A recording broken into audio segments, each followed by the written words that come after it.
Average Joe travels the California Inscape. Season 5, Children of the Pumpkins. Episode 7, Live and Let Pumpkin Pie. Story conceived and written by Penguin Pete.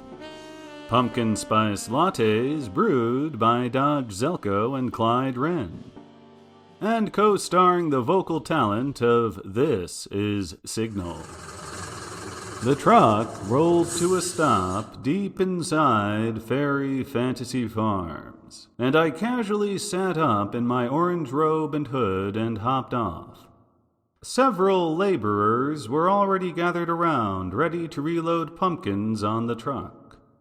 One of them took a notion to quiz me as I tried to flick all the slimy pumpkin guts and seeds off my robe. "What are you doing?" "I was in town for an errand and just hitched a ride back." "Why are you talking like that?" "Because I am a cultist." "What were you doing in town?" "Just checking on some beeswax." "And what beeswax is that?" "None of yours." Soon, several of them had congregated about me, wishing to detain me while one ran back to check if I had been cleared through security. I graciously agreed, and while we were waiting, I offered everyone a round of Pez from my Betty Boop dispenser.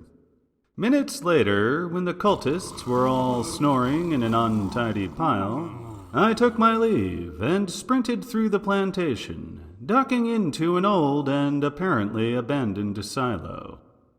Those fellas would be waking up soon, so I needed to lay low for a while. The sun had set, and I wondered whether there was a night shift.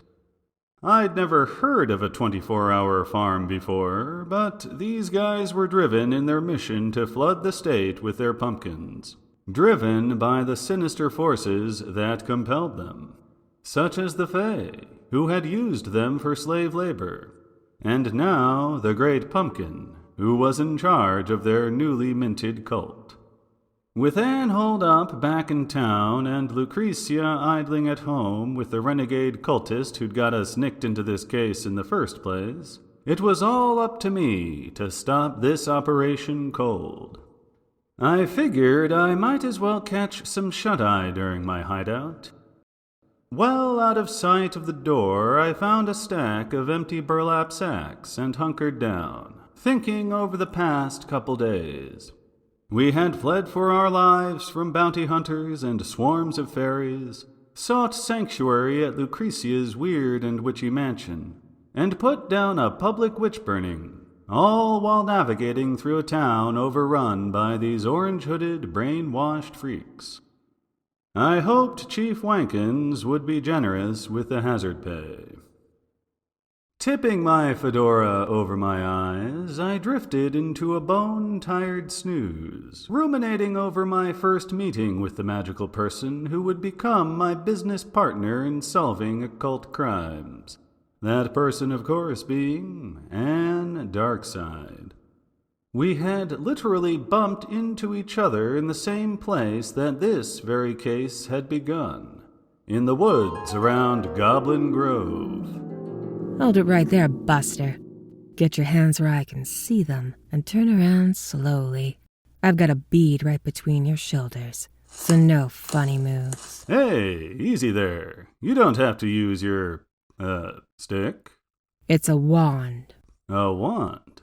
So, that makes you a magician. Technically, I'm a witch, or a practitioner of the dark arts, sorceress, what have you. A good witch, or a bad witch? Certainly not a sandwich. That's going to depend on your next few answers. Keep being a smartass, and the only thing you'll have left to say is ribbit. I can explain everything. I have business cards. That's a step in the right direction. I have to get some of my own. So, you're a detective, average Joe. That's interesting. Are you on the Mapleworth case? I am, as a matter of fact. How do you know the Mapleworths? Well, their estate is right over the hill, and the only property nearby. The Mapleworth Timber Company hired me as well. I guess they decided to hedge their bets by hiring both of us. Pleased to meet you. I'm Anne Darkside. Much obliged. I was actually hired by the widow Mapleworth to investigate the death of her husband. If the company hired you, maybe they don't know that Mrs. Mapleworth opted for an independent investigation. Well, that makes us allies then. You know about the Mapleworth patriarch, but he's only the latest victim. Several men in the Mapleworth family business have met messy ends over the years, and I was hired to discover why. And I'm not from an agency. I'm just working here as a psychic consultant. Well, I suppose I could use all the psychic help I can get, if you think it makes good sense to pool our resources. So, you're a real witch who knows magic, eh? Show me what you've got. Whoa, he's up there. That is incredible. You can really just summon lightning. You're quite a package. I can do card tricks, too. So you have what? A Tesla coil? How do you make electricity like that? With years of practice and bargains with devils you wouldn't want to meet in a dark alley. I see you were following this trail of twigs away from the Mapleworth property. Yeah, this is a really weird case. In fact, every case I work in Chatterskull Falls is weirder than the last these days. Whoever strangled Mr. Mapleworth III left no evidence, no fingerprints, and no entry or exit point. Just this trail of twigs scattered outside, leading in this trail I'm following. What? What's so funny? You caught your predator. Case closed. Oh, I did. How do you figure? See this thing? It's an amulet, charged with a spell. I took it from a wooden golem, which started crumbling and ran off this way. Meet your suspect, Joe, right there at your feet. The twigs. A wooden golem. This is ancient Shoshone ground here, see? The Maple Timber Company began logging on their sacred ground. The tribe protested, but the Mapleworths just brought in the Pinkertons to eject them. The tribe shaman swore revenge. Apparently had access to Kabbalist magic, the kind Jewish mystics practiced. So he made a golem and he sicked it on the Mapleworths. Should I slow down? The twigs you're following are the remnants of a wooden golem. The amulet animated the twigs into a golem of wood. This golem could feed itself one twig at a time through the mail slot, in and out. So that's how it entered the Mapleworth estate without leaving a trace. The Shoshone shaman made these amulets, at least the first one. That is the most terrifying thing I have ever heard. And I've busted a werewolf biker gang in this town. Oh, that was you. Not bad for a mortal with no magic. But listen, you don't know the half of how scary this can get. That Shoshone shaman was very reckless in his practice. Like I said, he only made the first amulet. He broke a cardinal rule in the occult. Never make a golem out of common natural material. Even this amulet is just wood with runes burned into it. I must have missed Golem Day in Eagle Scouts. Why should you never make a golem out of common natural material? Because it's inevitable that after a while, your golem will figure out how to build copies of itself. And then the copies make copies. So like that neato magic broom thingy in Fantasia. It gets out of control? Oh, poor Mickey. Oh, you saw Fantasia too? I love the movies. I never get out to the theater as much as I'd like. So, you're looking for a partner, huh? Well, if you think you could find a use for me, I'm afraid I'm out of my element with golems, though. What the heck is going on in this town? Everything is magic this and spooky that. Chatterskull Falls is indeed a focal point of occult activity. Somebody here must have tried a very grand magical stunt years ago and botched it big time. The energy this place puts out drew me here. But yes, I could use a partner. Nobody wants to give a gal a break in this world, no matter how many lightning bolts she can cast. Oh, well, I am very good with people. I can face the public, and I guess you could masquerade as my secretary. How about taxes, accounting, all that business paperwork stuff? Oh, yes. Even though I hate doing it, I can handle it all. Surely, though, a person of your talents should have no problem filling in paperwork. But I never have a moment.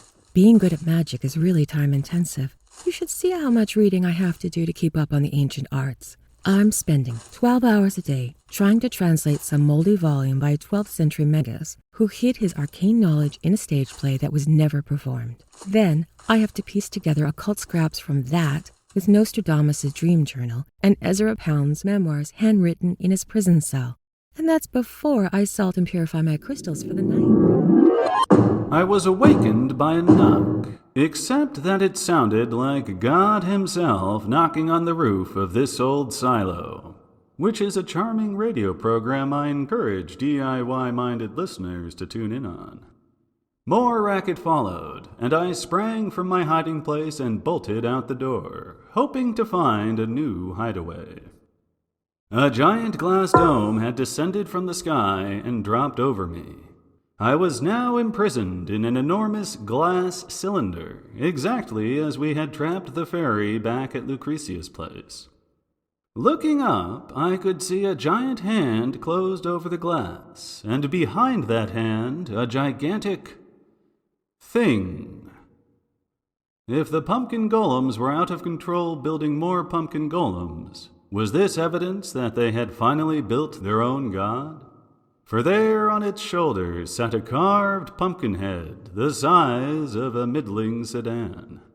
It scooped me up with the glass in both hands and proceeded to carry me away. He entered the nearby woods, carrying me at treetop level amongst the towering redwoods.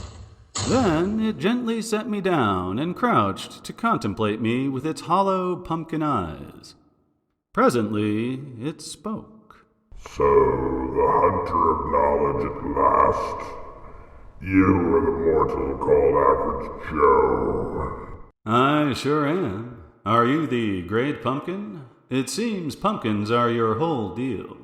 I am actually what your native people once called a Wendigo, but I am wearing Sasquatch skin because that is the form that suits me. You have heard of this Bigfoot, as you call him, seen in town. That's me when I choose to be small. The true Bigfoot does not wander these parts. I am sorry to have interrupted your pumpkin farming operation. Is there some way I could make it up to you?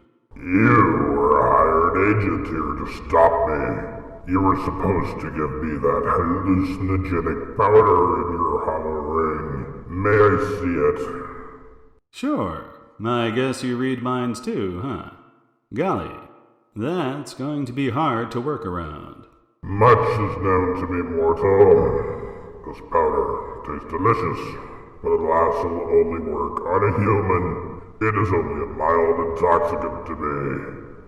You have drugged candies too. And here we are, because of Nutmeg, the Fave Ice. It's all about finding the right drug, isn't it, mortal? Speaking of which, the Fae have concocted a nutmeg punch that will work on humans. Here, have a sip. I'd rather not. I'm fine, but thank you kindly. Your will is powerless within mine, Joe of Average. Drink. Oh, God. That is the most delightful thing I have ever tasted. Do you have any more? One drink will suffice for the rest of your life. The effects will take hold, and then you too shall serve me. Pass your time now. We may have a chat. So, what is your angle anyway? Why are you tied up in this? Why, mortal, would you too not like to be worshipped as God?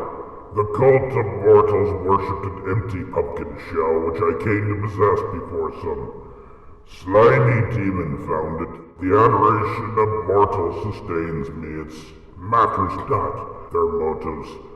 Ah, but you have so many questions swirling in your tiny skull.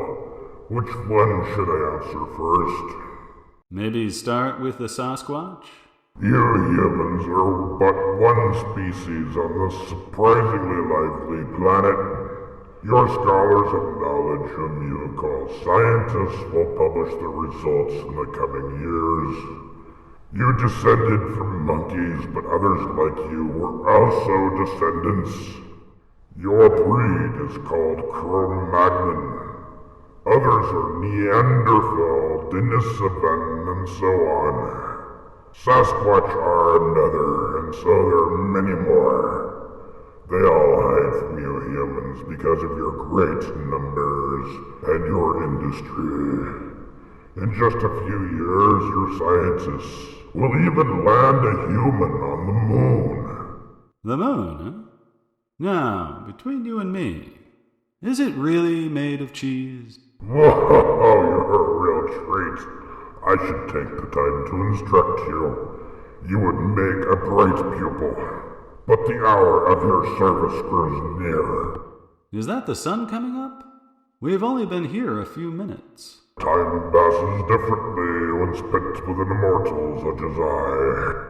Look, you're wrecking the world. The golems that your cult made, they can build more. They will disturb the balance of nature. Aren't you concerned about that? And yet, your human scientists, even at this hour, are building a machine they call a Univac.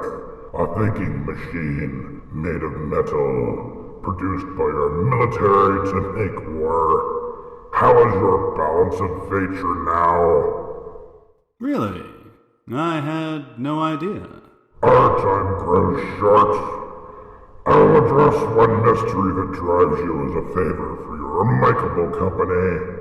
This ground which you name Shatterskull Falls is cursed from centuries ago. One of your immortals who practiced occult arts tried to open a gateway between worlds here. He is a mighty wizard, but his magic was faulty for such an ambitious task. He is reincarnated many times. He is now called Raxid Slumstring. Raxid. I seem to remember his last name as something different, but now I don't remember. Storm? Sham? Shum? Shoo? Shimmy? Shebang? His power is so great that his name changes with every ticking second. But that is the ultimate culprit, Yuzik. The one who has cursed this land with so much dark energy. Where are you taking me? To the nice wicker effigy my cultists have constructed. I require a sacrifice once a week. The Fey Pumpkin Spice Bunch should make you very cooperative. Do you volunteer?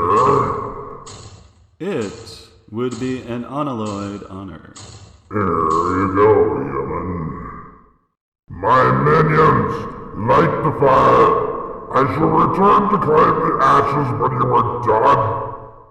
The pumpkin spice must flow. The pumpkin spice must flow. The orange-hooded cult of fanatics lowered their flickering torches to the piles of straw that underlaid the wooden platform beneath my feet. Encaged in this giant wooden wicker person, I accepted my fate. All glory to the great pumpkin, I reverently prayed as I shed a tear contemplating that perfect pumpkin spice brew. Its aftertaste still on my tongue like the nectar of the gods. It is fitting that I meet my final and perhaps only purpose as a sacrifice to his orange glory. But...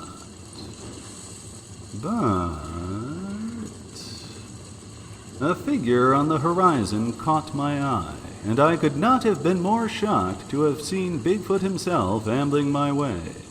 He was walking through the farm at a leisurely swagger on his way over to the orange-robed mob that surrounded me. He stood out particularly because he was dressed in the plain and normal kind of person clothing I had last seen him in. As the plainclothesman made his way through the crowd, he elicited shock and anger from the mob. Now, as he ascended the platform of my public execution, I recognized the young man in spite of the full beard he now sported, grown since I'd last seen him at Lucrecia's mansion. How long had I been talking to that Wendigo anyway? Elbowing his way up to stand in front of my cage, he turned to face the mob and yelled, "I'm Sammy Spunker! Which one of you orange freaks thinks you can take me?"